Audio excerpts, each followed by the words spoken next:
Ang pagong at ang uod na mapagtiis.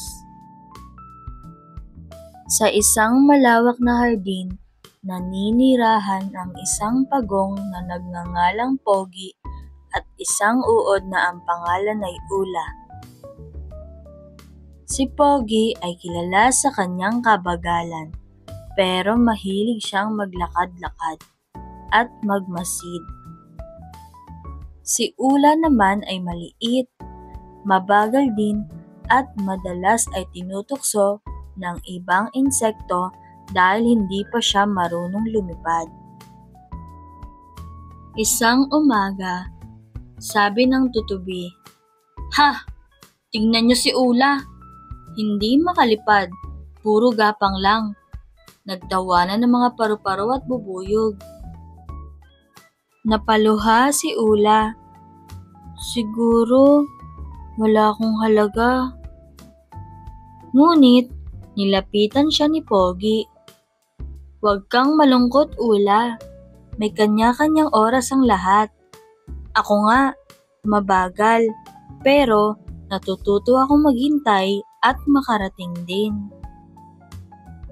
Dumaan ang mga araw, patuloy na gumapang si Ula kahit nahihirapan na siya. Tinutulungan siya ni Pogi na makarating sa mga dahon at binibigyan ng payo. "Magtiis ka lang, kaibigan. Darating din ang tamang panahon." Hanggang sa isang araw, nagkubli si Ula sa kanyang sariling kukon. Tahimik siya at hindi lumabas ng matagal. Nag-alala si Pogi. "Kaibigan, nasan ka na?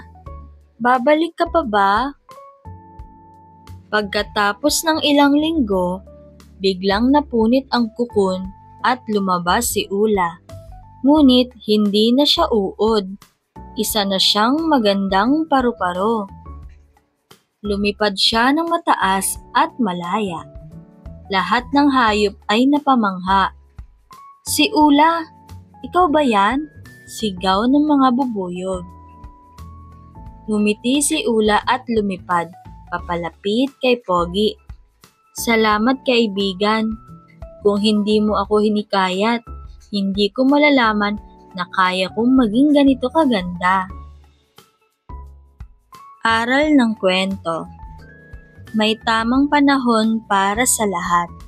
Ang pagtitiyaga at pagtitiis ay nagbubunga ng malaking pagbabago.